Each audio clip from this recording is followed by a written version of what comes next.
Some might say that the Battle Royale genre is a little bit crowded already. Some might say that PUBG and Fortnite have it pretty much locked down.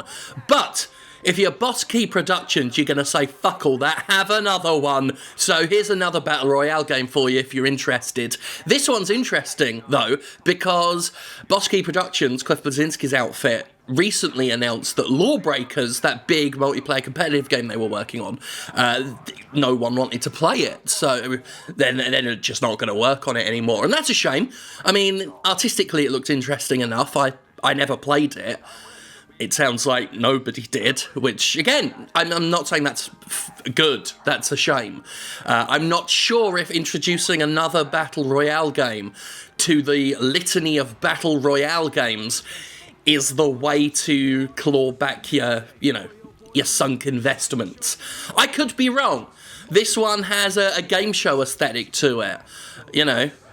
Well, didn't the Culling have a game show conceit? It's been many, many years since I played the Culling, because let's not forget that the Culling was around before a lot of these games, no matter how many companies PUBG wants to sue for stealing their idea. Anyway, that's a different story entirely. But then again, that might be the issue faced by Radical Heights here, and it was probably the problem faced by Lawbreakers, is there are other games people want to talk about.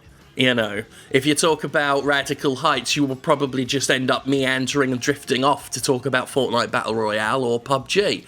But let's not put a dog down before it's even burst out of the mother, shall we? That was a horrible image. Shovel kill, it said on that shirt. Let's actually look at how the game looks. I mean, it looks like Fortnite Battle Royale, really, doesn't it? It's got the game show look to it, of course, which basically just means light bulbs and bright colours flashing about the place. But it's got the sort of same colour scheme as Fortnite, those sort of radical blues purples set against green. This purple here, like, if you just saw that for a brief moment, you might be thinking you're looking at Fortnite. It doesn't look all that great, does it? They've said it's, like, extremely early access. Of course it is. But that just makes the whole thing look even more cynical. And that seems to be a bit of an issue here. Radical Heights, more like Cynical Heights. That was fucking good. Craig, did you hear what I just said? Yeah, no, I'm a witty fat fucker. At the time of talking, Radical Heights has 915 likes on its reveal trailer on YouTube and 3.2k dislikes, which is... ouch.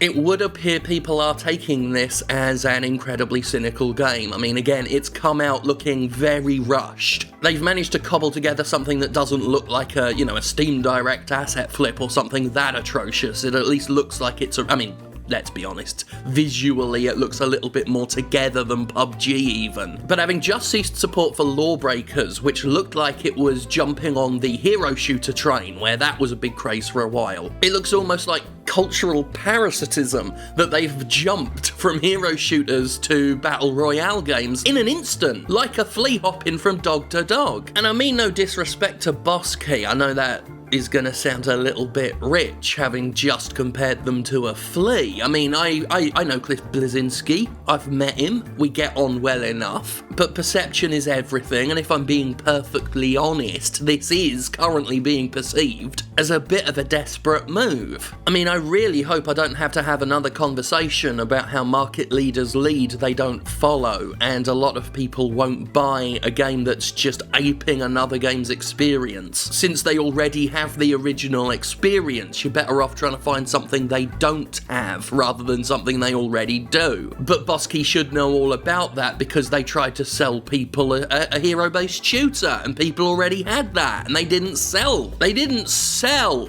Why are they making the same mistake again? I don't know, maybe Battle Royales are so hot enough that people might think this is Fortnite. And I mean that's another thing. I was about to say buy it for their grandkid, but this is the digital age. They just tell the grandmothers to get Steam gift cards now so that they can do the rest. A lot of people are viewing this move as sad. I've been reading some of the comments, some of the responses to the reveal of Radical Heights, and people are taking a how the mighty have fallen approach, and I absolutely hate to join the chorus, but yeah. yeah, this looks a bit sad. It's certainly looking like 2018 is the year of the Battle Royale. We're only a couple months in, but everyone wants a piece of the pie. But it's like I've always said, once a leader comes in and establishes dominance, you might be able to scrape off a little bit of a percentage. But you're better off finding something unique to do if you actually want to sit atop any sort of throne. If you want to have a significant share in a market, you're simply going to need to be quicker than this. Certainly more original than this. Major publishers might see more success, you know, Electronic Arts or Activision, though I wonder whether Activision and similar companies are going to whack them in as side segments of their existing franchises like Call of Duty, the next COD, having a Battle Royale mode tacked on or something. And that's something major publishers have as well, is IP leverage. They've got all sorts of intellectual property they could turn into Battle Royales. EA could easily do a Star Wars one, and that would make a mint. That wouldn't fail. But that's Star Wars. It's not whatever this is, generic 80s game show, another Smash TV aesthetic, bundled up with another Battle Royale game. So yeah, I do think it's sad and I do think it's a shame. I think that there's some good artistry going on with Boss Key. I think they're a talented team. I didn't play Lawbreakers, but I liked the character designs. I did download it. I actually did download Lawbreakers, but I couldn't get a game running and then I just forgot to fire it up again. I genuinely hope that Boss Key finds its footing somewhere. Right now, honestly, the way it chases trends, it looks a little bit rudderless. So I just hope it finds its footing. I don't think it's going to find it constantly following other studios' success stories.